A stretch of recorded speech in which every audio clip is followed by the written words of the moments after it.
Okay. Shalom. Baruchim habaim. Welcome.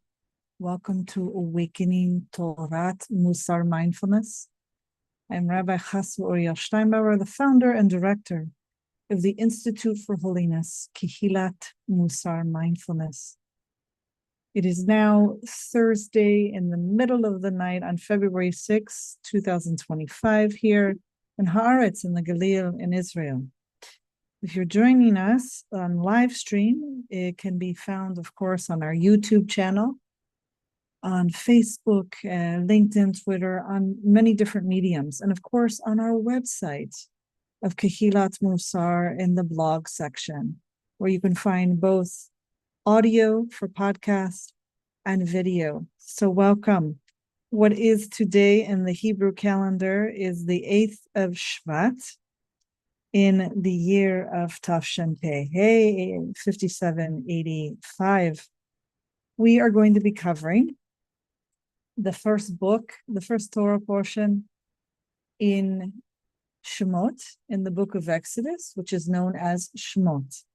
And as you know, we've been falling a little behind due to a month of flu illness here in this location. So today we'll be covering the Torah portion that came on January 18th, 2025. And that the date was Yud Chet of Tevet, of the month of Tevet. We're already in Shvat, Chodesh Tov. So we're moving into Shemot.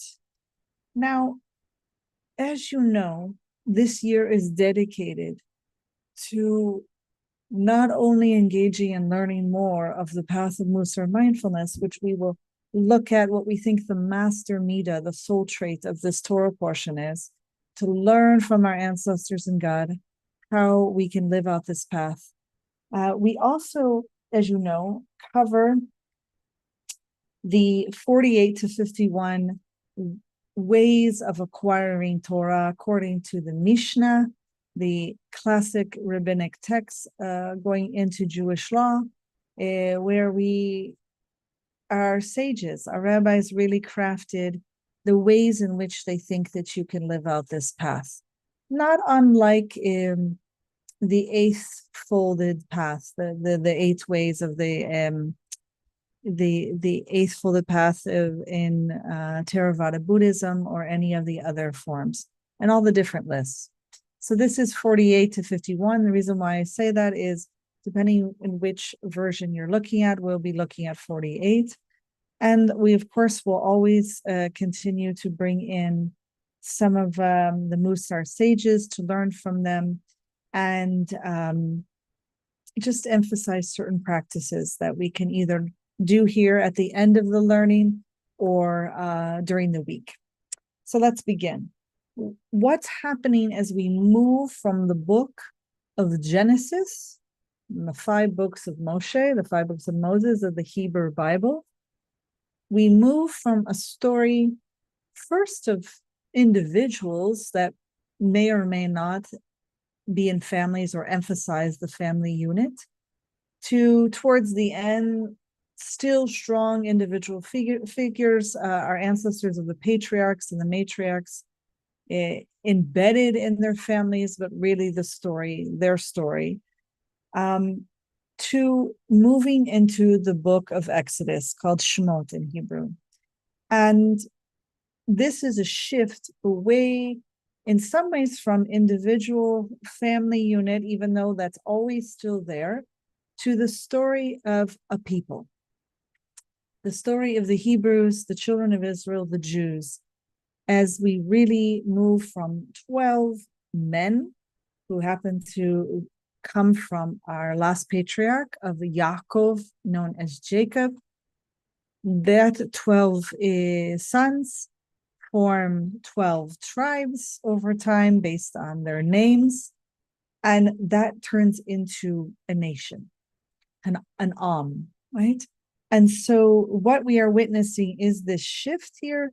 And of course, there is still what we call like the kochav, the star of the family, right? That will stick out. Like we move from Yosef being the star of his family, to Moshe Rabbeinu, Moses, who will be our teacher and our leader for the rest of the Torah. So I'm going to move through a summary of Shemot for our benefit, especially for those of you who did not have a chance to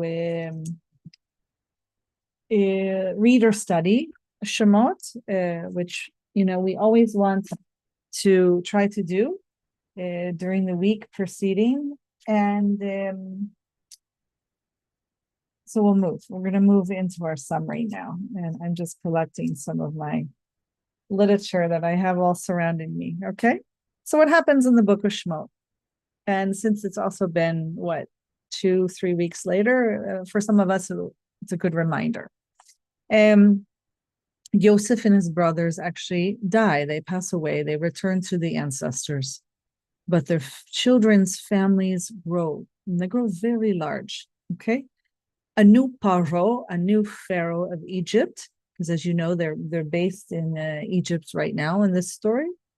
A new Pharaoh instructs he's basically threatened by the Israelites, the Hebrews, their families growing and becoming larger and larger in the land of Goshen in Egypt. So he comes to power, and through this threat, which comes from the executive office, he seems to be alone in this threat. We don't know if it was also a societal threat, feeling. He decides to enslave Bnei Israel, the children of Israel, the Israelites. He then moves from enslaving them to try to control them as a population, to contain them also, to the beginning of what we see as infanticide, a form of genocide. He commands 2 midwives named Shifra and Pua to murder the Israelite baby boys, that when they're born, they are to take their lives. They actually disobey that order, which is huge. First act recorded in history and in the Hebrew Bible of civil disobedience, of 2 women who have decided that they are not going to follow this order of infanticide, genocide, and God rewards them and their households for this behavior. So it's the first time we're also witnessing this, where God rewards behavior of civil disobedience, of people standing up through their behavior of not engaging in a command by executive office to murder. Paro decrees then, because he doesn't get what he wants through these houses of midwives, right? He orders the whole Egyptian population now to participate in the infanticide, the genocide of Hebrew boys, Israelite baby boys, and he decrees that all of them must be thrown into the Nile River. So it as you see, it's moved from his fear and concern to trying to quietly murder the baby boys, to involving the whole state in executive decree towards the whole population. So we're then introduced to Yocheved, the Ima, the mother of Moshe Rabbeinu. She gives birth to him, and she sees that he's good. We'll talk about what does that mean, that he's tov, okay? And she hides him in a basket in the river. So what we already witnessed is that this decree by the state to throw baby boys in the river seems, based on this behavior, to also involve the Israelites, that if they have a baby boy, they are to comply and essentially murder their own son. Okay? She does not comply. She hides him. His sister Miriam will stand by and follow the basket with him in it to see what happens to him. Paro's daughter, known as Bat Paro, finds the baby boy in the basket and essentially adopts him. The way the adoption worked back then is finding a Hebrew midwife, not a midwife, a nurse for nursing, for breastfeeding the baby, and caring for it. Essentially, when someone's a yoneket, when someone is hired as a wet nurse to feed the baby and to grow it and keep it alive, and they also nurse for a very long time back then, much longer than happens in modern society today. She is to be its caretaker and educator, essentially acting as a mother, as a parent, as an ima. So Yocheved, his own ima, is hired by Bar Paro to fulfill this role. And Bat Paro, the daughter of Moses, ends up naming him Moshe, which means to draw out of the water. Okay. Years later, when Moshe finally is formally adopted, in the sense that once he's weaned, he's brought to the palace and handed over as the son of Bat Paro now, it no longer belonging to Yocheved and his family. He will be raised in the palace, and he goes out one day and sees an Egyptian beating, and what we assume to be a form of beating to death to cause harm and suffering. Obviously, he's beating an Israelite slave. And Moshe kills the Egyptian that is beating the Israelite. He then flees to Midian. Why does he flee? Because it's discovered, he finds out that others know of his murder, of what he did. Lots of people don't use the language of murder. They use that he killed an Egyptian because they see it as a righteous act, that what he did. Throughout the centuries, rabbinic commentaries, some of them very strong, had issues with his behavior and question it. There's even a midrash that God is not necessarily pleased with it and questions it. So let's allow nuance, and I'll hold it at that. Okay, we're just going to allow that. He flees to Midian.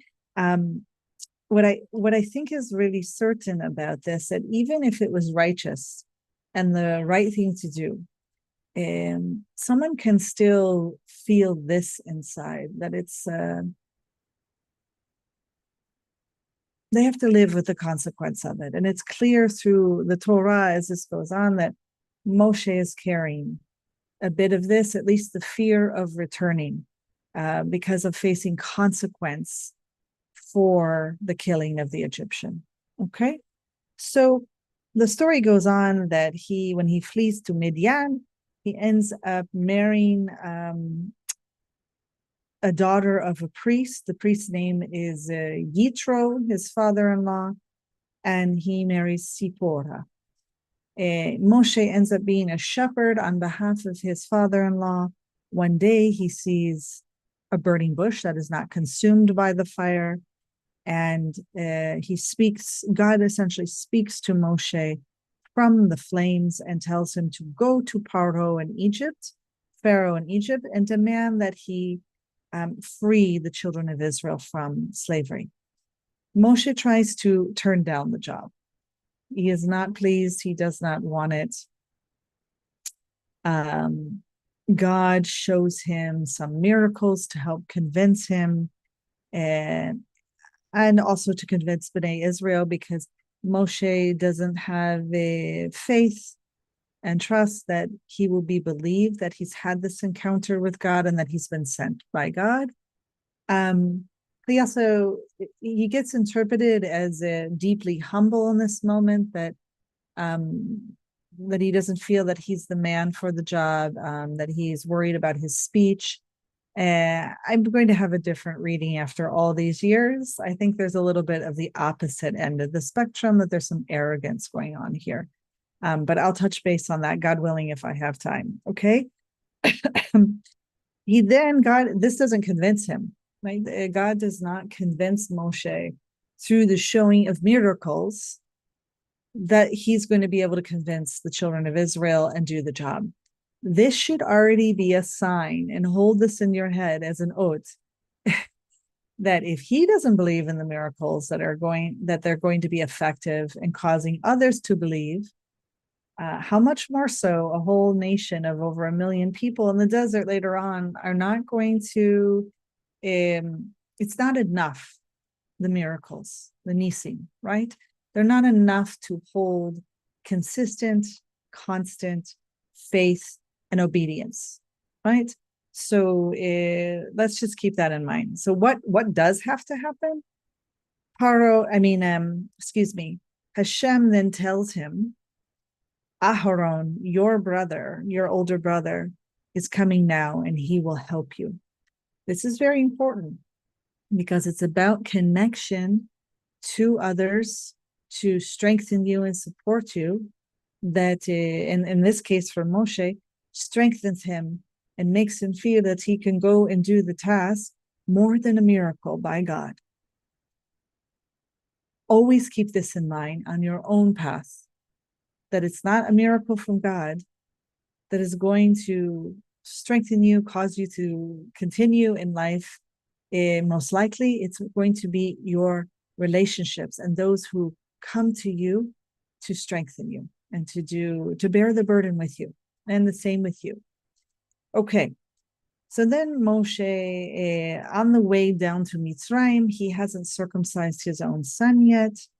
So Sipporah goes ahead and gives him the Brit Milah. This is a very quick summary of a very intense story that I encourage you to read if you haven't. And then Moshe and Aharon meet up with Paro, but Paro refuses to let the Israelites go.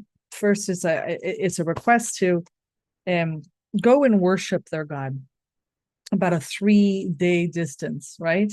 Which, for those of you who don't know, based on anthropology and historical research, apparently this was common in work gangs in slavery in Egypt, that they would request to go a certain distance and have their ceremonies and their festivals and serve their gods. And the leadership in Egypt would grant it.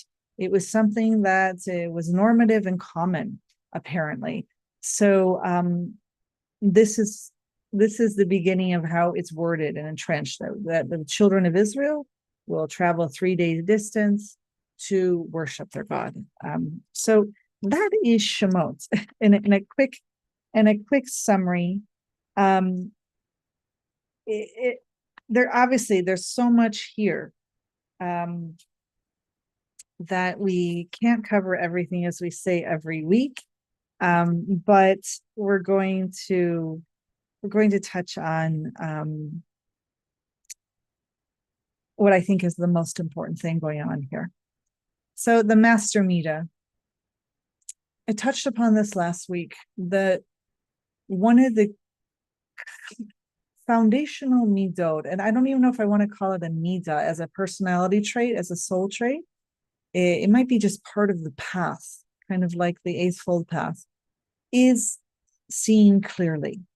Now, you could definitely see it as a middah. If I'm balanced in it, I'm seeing clearly.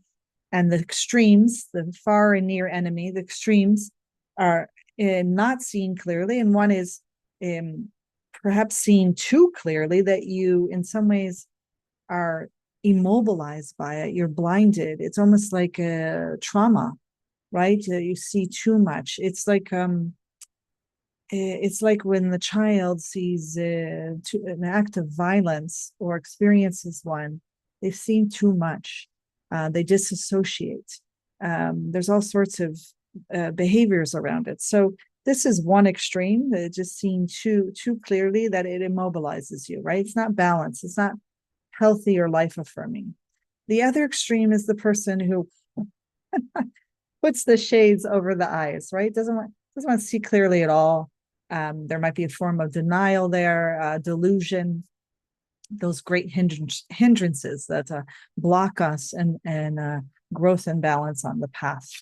So I think what is very clear here is when we find in Shemot, chapter 2, verse 2, where it says here, Vatachar ha'isha vateled ben vatere oto kitovu vetitzpenehu shlosha yerachim. So the woman became pregnant, Yocheved, and she gave birth to a son. And she saw that he was good. And the language, ki tov, should already, especially if you have association with the Hebrew, should immediately pull up for you ki tov, the days of creation by Hashem and Bereshit in the book of Genesis, the creation of the world, that God saw it was good, right? So many different days. So she saw that he was good. She saw it's her practice. It's her intention. She saw that he was good because she was good. She was practicing. It's very profound. It's her engaging in an act of creation by seeing him clearly, right? Same thing with Hashem. When Hashem created the world and the universe, sees that it's good, seeing clearly, seeing that God is participating and part and parcel of creation. So she sees that he's good, and she hid him for 3 moons, which means 3 months. That's how they counted time back then. I mean, we still do in the Jewish calendar when we say Rosh Chodesh, the head of the new, the month, which means the new moon. We just went into the month of Shvat 8 days ago. So anyway, she sees that he's good. And of course, the commentators, ranging from Rashi to Shadal and others, they will try to figure out. I mean, we're dealing with commentators from France from 1,000 years ago to Italy 200 years ago. What is it about him that he was good? They're asking the wrong question, or they're discussing the wrong thing. We could never know exactly why the baby was considered good. We can try to guess and venture, right? We have all sorts of things about it. But it's the mother that's good. It is the mother that sees it. We should be paying attention in this moment to her practice, her act. She chooses to see. She chooses to see clearly. This is very important because had she not been awake, had she not been practicing, had she been seeing too clearly, oh God, it's a boy, I'm going to get in trouble. I have to participate in the murder of this boy because it's going to affect the whole family and the whole community. And who knows what terrible thing could have come from that. All the way to not seeing at all, right? Oh God, it's a boy. We have to hide him. We have to do something, but not seeing Kitov, that he's good, okay, which will lead to her good behavior. When she sees clearly, what does she see? That there is a human being created by God, created by her as a team. They create this baby together, also with the father. She sees he's good, so she must do good. She sees he's created in the image and likeness of the divine, right? B'tselem Elokim. She is to bring good to this baby, as is our path, right? So that's the first thing. Now, this is not a small thing, okay? This whole Torah, and especially the book of Shemot, will be split. Even in the book of Genesis and Bereshit, it's split between those who saw clearly, who saw it was good, and those who did not, right? Who chose not. So here we go. We start with God, right? God saw that it was good in creation. but also God saw clearly and acted on seeing clearly the groaning, the crying out for help, the moaning of our ancestors, the children of Israel, the Hebrews.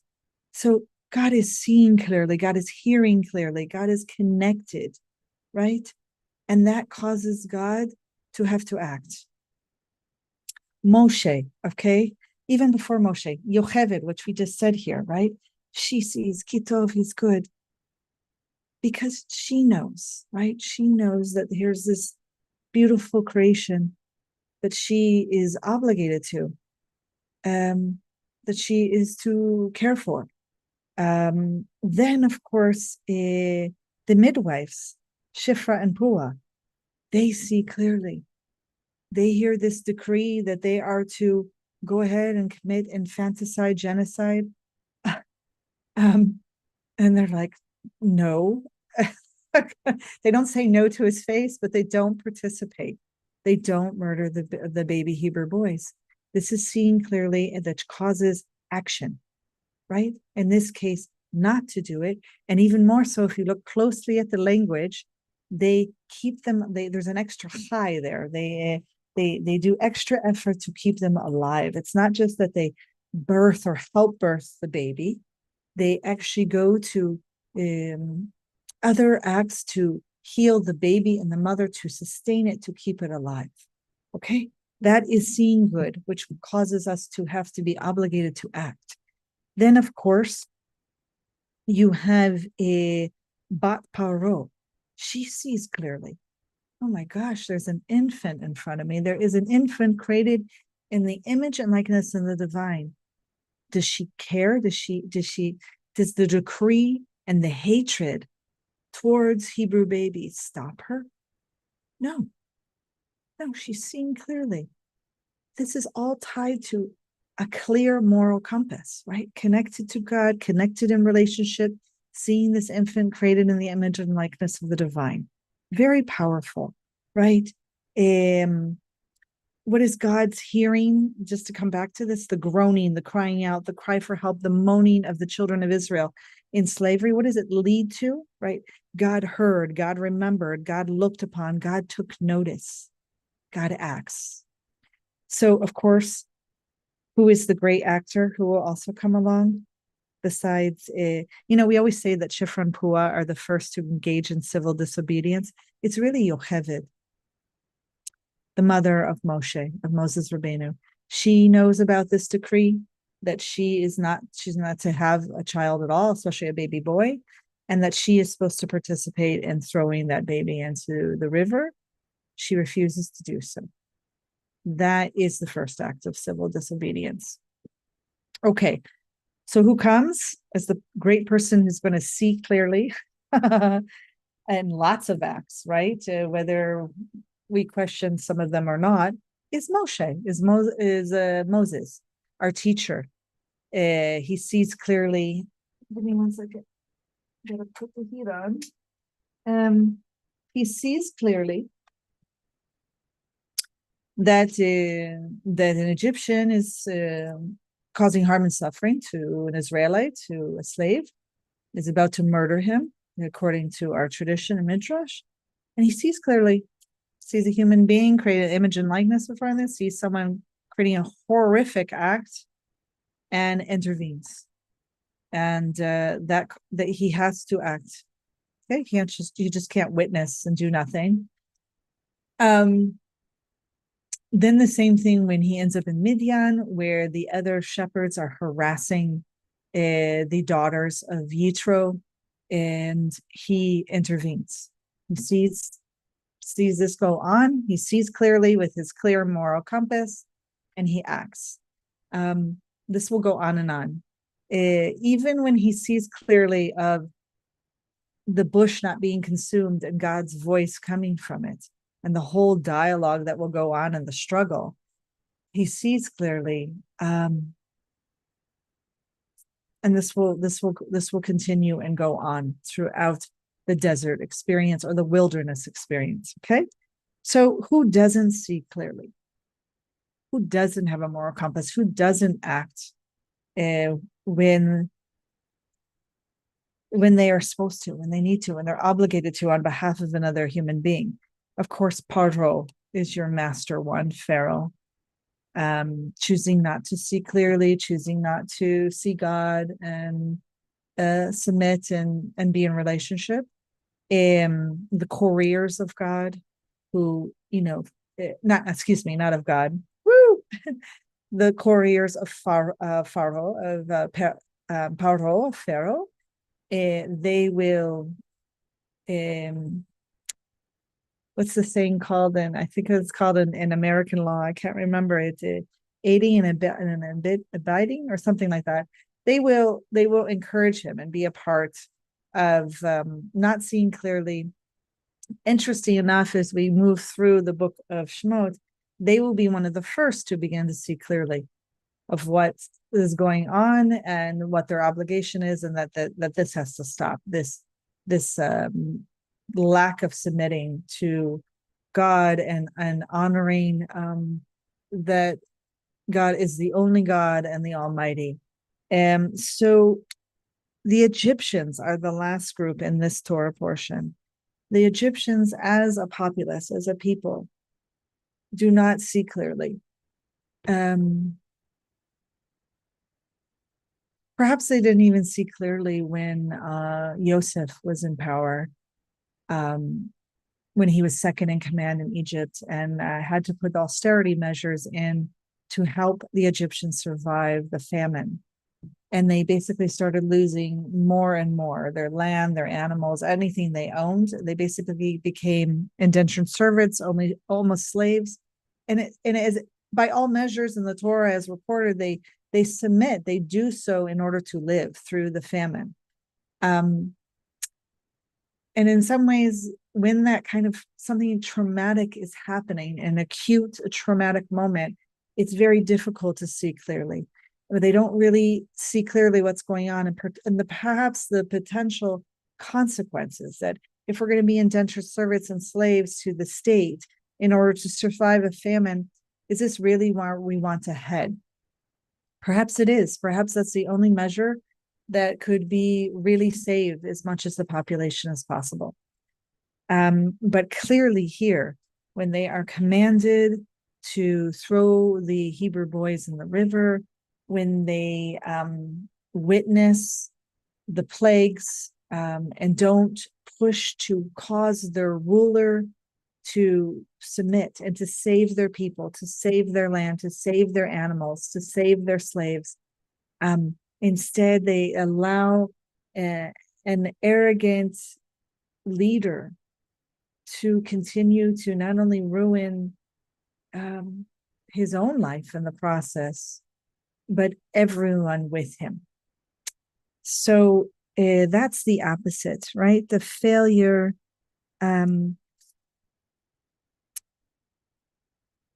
to see, and especially when there's harm and suffering going on, and to address it and to respond.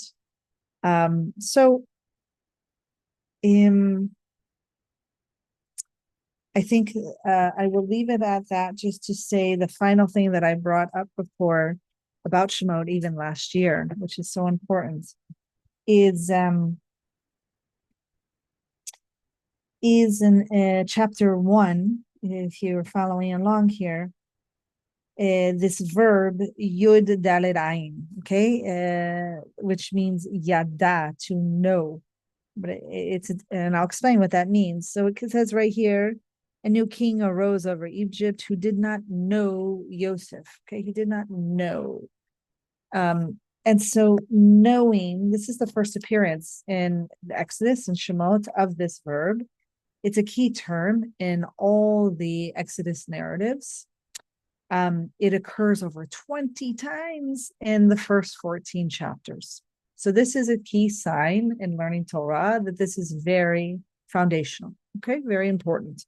The render in English, to know, it doesn't do justice to the richness of its semantic range in Hebrew, okay?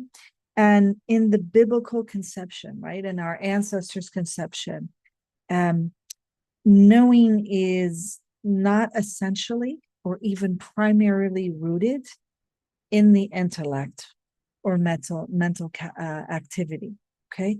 Rather, it is experiential. It's in the body. It's in doing and knowing, right? It's embedded in emotions, so that it may encompass qualities of contact, intimacy, concern, relatedness,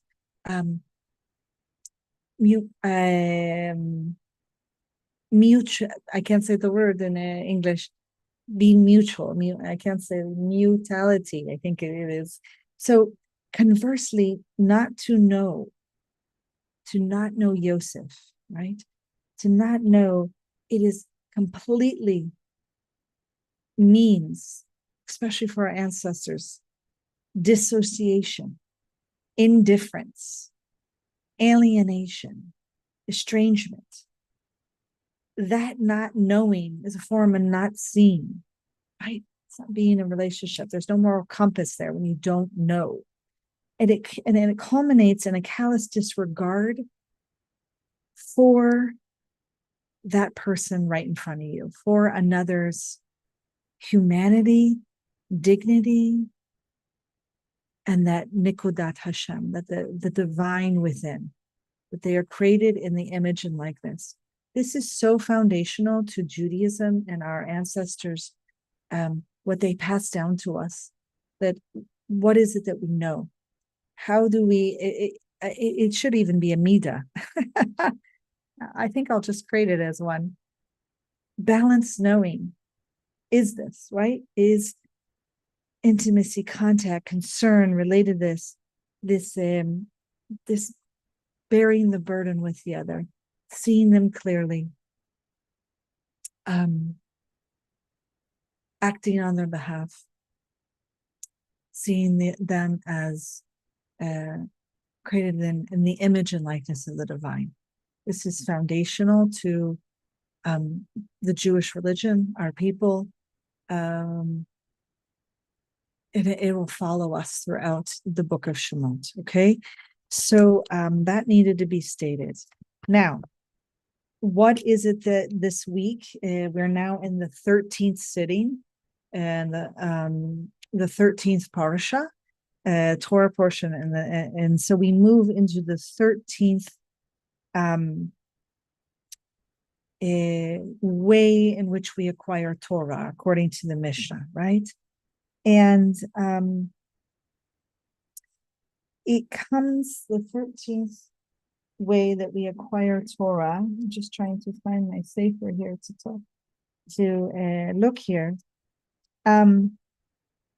Is studying the Anglit in English, is studying the written and the oral Torah, which is just what makes up rabbinic Judaism today, that comes from the Farsis, right? So it's the Mikra and the Mishnah, right? Okay, that's what we're looking at here as a larger picture.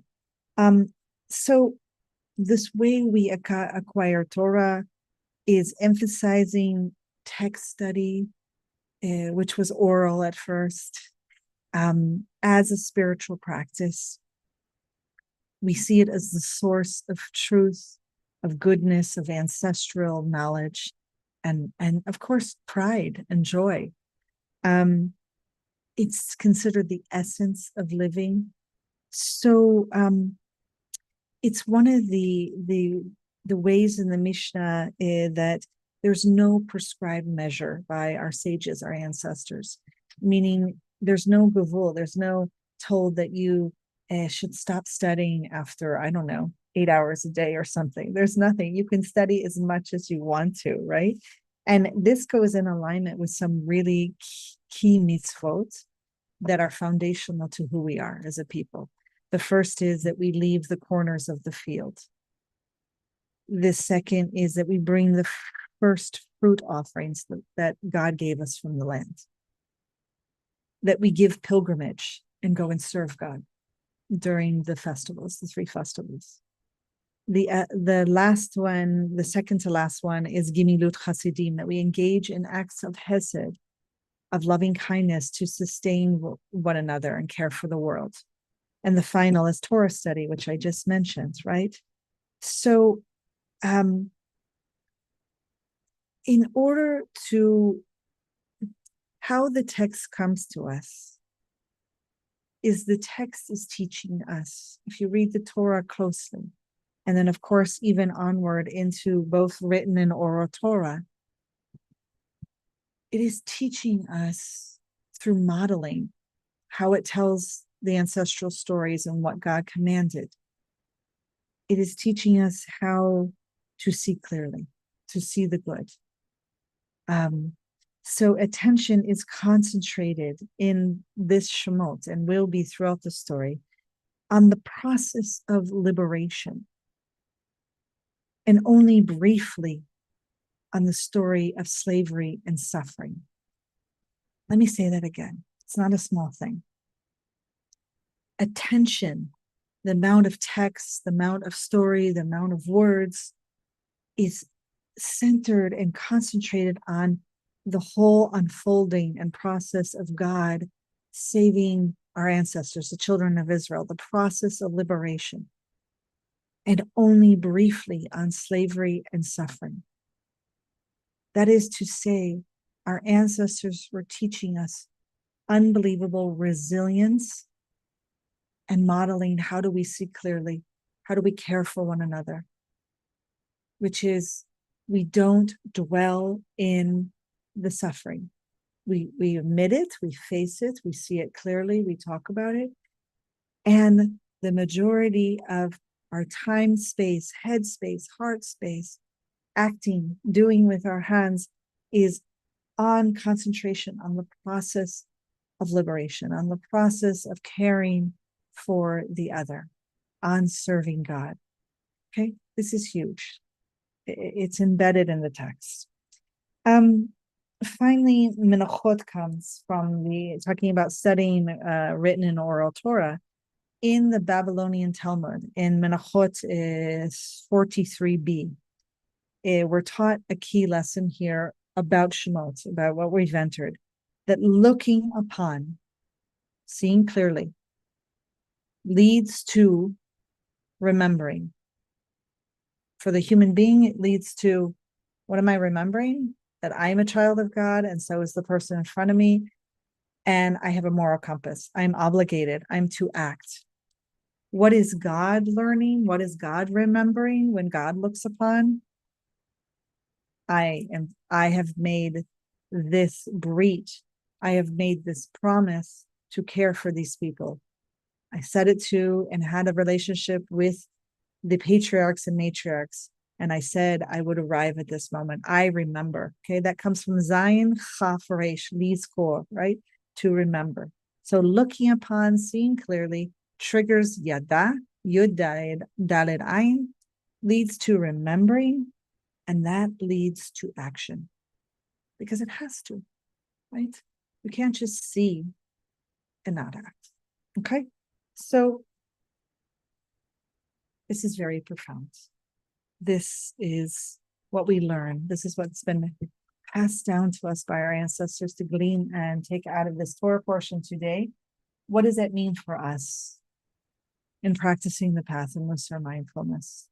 That it's so important, especially being in a Avad, in a group that practices and learns together, that we strengthen each other, we take refuge in community, so that we can strengthen this spiritual muscle of seeing clearly, of knowing, of remembering, of acting.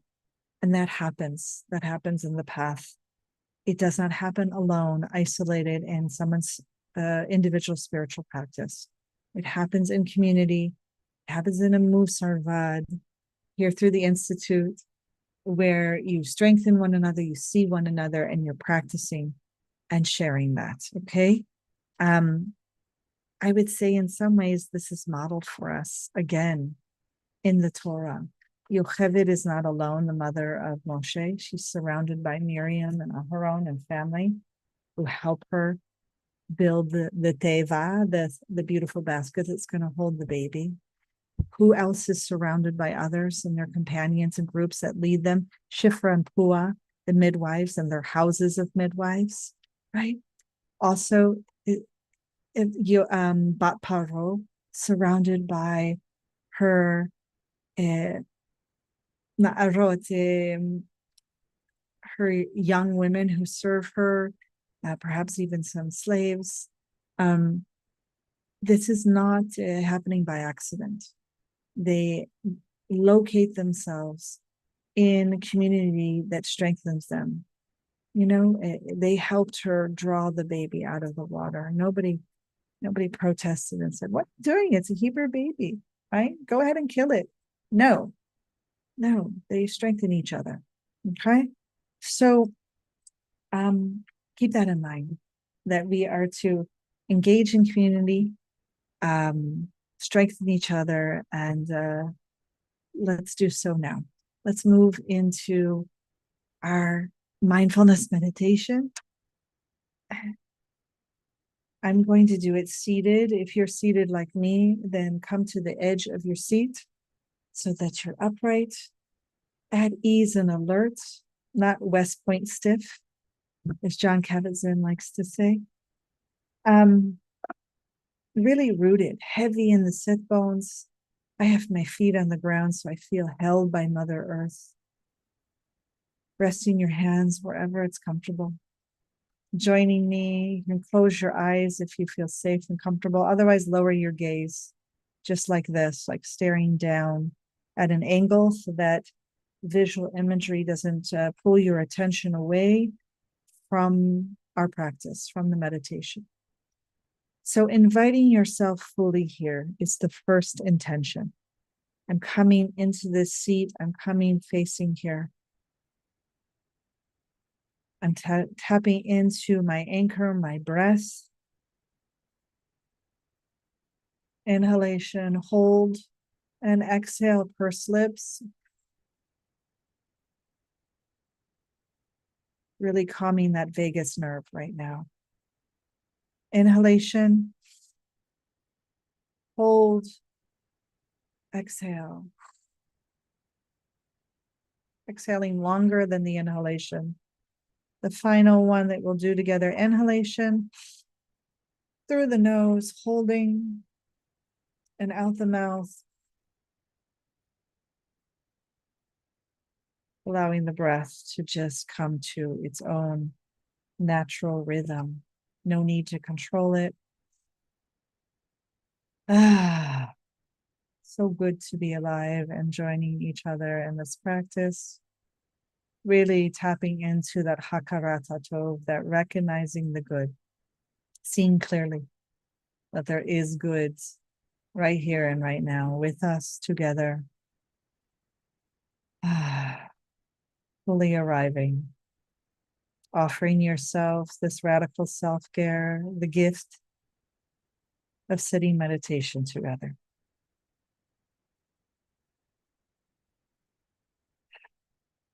So we really develop this muscle, this spiritual muscle, this practice, and also strengthening the mind to be able to pay attention in our mindfulness meditation by seeing clearly here.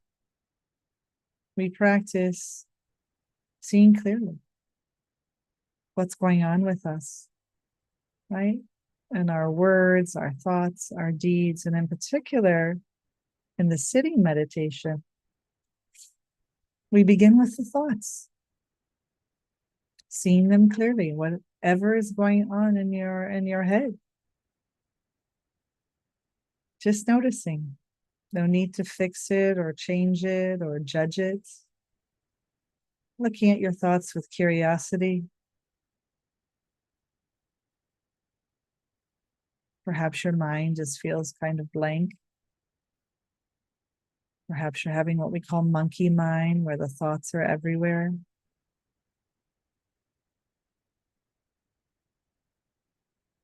Just noticing and observing. Perhaps noticing how the thoughts change, perhaps every minute and a half. One of the key lessons over time is learning that thoughts are thoughts. They're ephemeral. They will always change.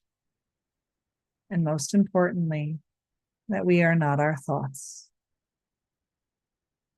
It doesn't mean we don't recognize the practice that we walk around with certain thoughts all day, that it's going to highly impact us, right? That we, in some ways, fulfill that prophecy of whatever the thoughts are.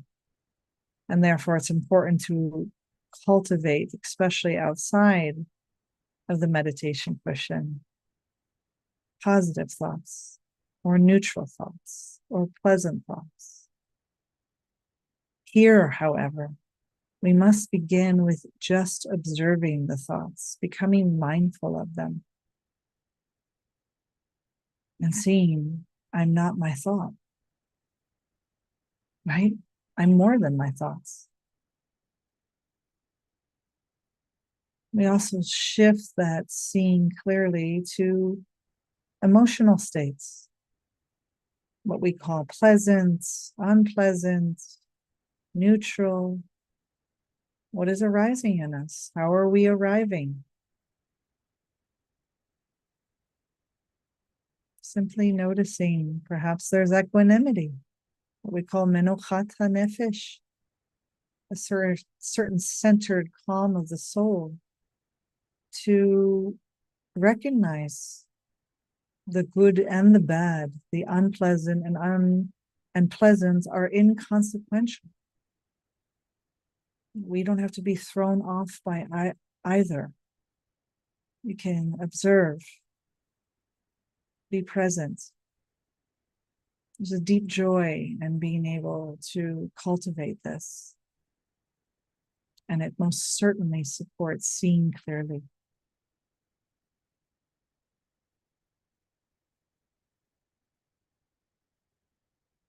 And once we spend a minute really seeing clearly our emotional states, we can shift our attention to the body, which is often a very strong anchor. It is where most of us began. Mindfulness meditation practice is rooted in the body, learning to pay attention to the body, the breath in the body, how the breath moves through the body, doing body scans, sensing where our body is calling for our loving attention, scanning and seeing clearly where there might be great reactivity because of what we feel, how we live in our body. Simply observing. No need to fix or try to change. This is all training ourselves to see clearly, not see things how we want them to be. Especially as beginners, we want our body to feel good. We don't want to be in pain. We don't want to sit in the same position the whole time because it can cause stiffness and discomfort. We may want positive thoughts to feel good, to feel calm. We expect a certain result of our meditation practice. The same thing with our emotional states. Again, we don't want to feel the unwanted, the uncomfortable, the unsatisfactoriness, what we call dukkha, which is also a form of suffering. So recognizing that not seeing clearly is a form of running away often. There's a form of delusion, it's a form of denial.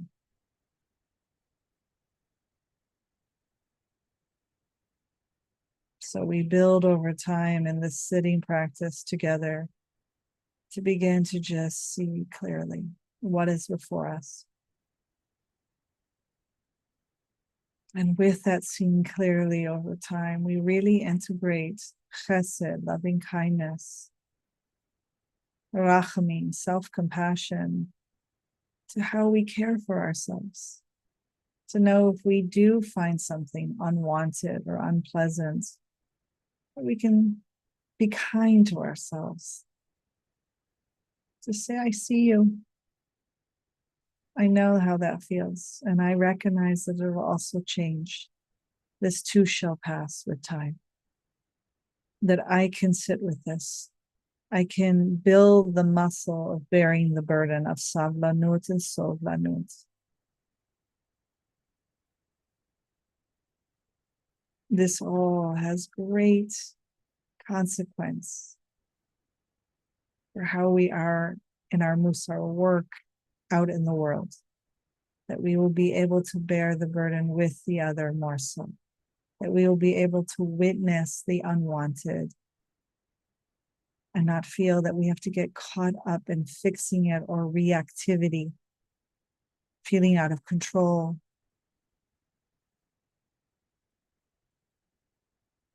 To be able to respond with a space between the match and the fuse, to respond wisely, to respond with compassion.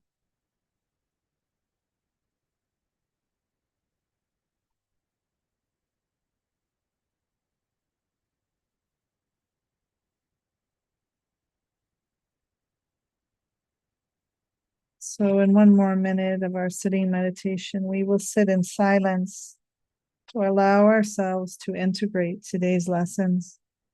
I will ring the bell to call us out of the meditation.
If you had your eyes closed, gently and slowly open them. If it's your practice, you can join me in bowing to the Almighty, to Hashem, to God, for bringing us to this moment, allowing us to take refuge in community, to engage in this practice, in this path together, to strengthen each other. And we bow and thank the ancestors for passing this on to us.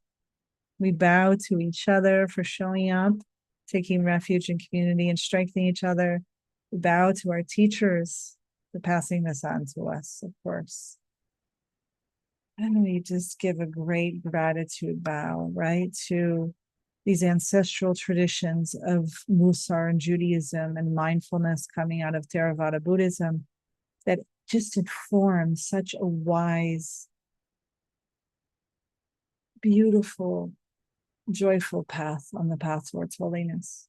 I'm grateful to you today for joining me in the 13th sitting of this year, covering the chapter of Shemot, the Torah portion of Shemot, as we delve into the book of Shemot.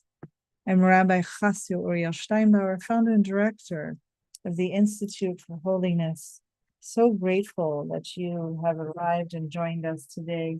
In closing, I want to thank our sponsor for today's session.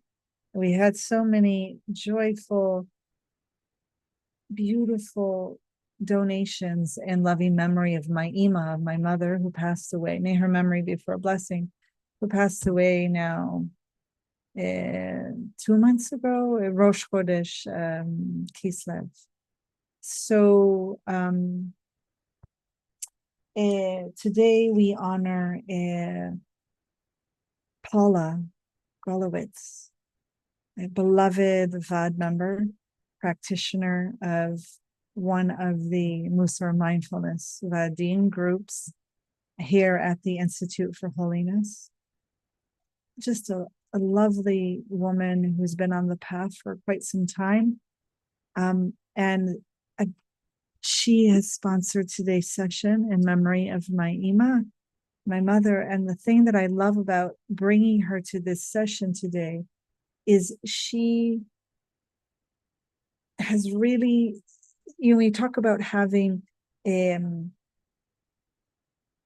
master middah. This actually comes out of the work of a Mussar master, which for some reason, because I think I'm tired, his mind is totally passing from me. You'll know if you follow Mussar in the path. He's from this past century. Ale Shur is his text, one of his master texts. Okay. You'll write me in the comments and correct me. I always like to name our teachers. So he talks about how we all have like a master middah, like one soul trait that's just extremely strong, that kind of, if you're going to look at a bike as having the center of the bike and all the spokes coming out from it to strengthen that wheel, inside is your master middah, and of course all your other middot. And so for Paula, I would say it's seeing clearly.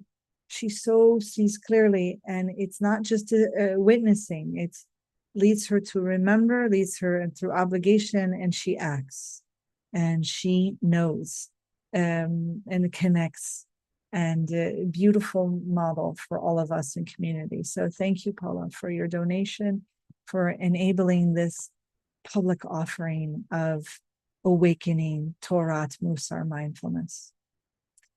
Take care. I will see you all soon to move into our next Torah portion in the book of SHEMOT, of course, which is Vayera. So we will join you.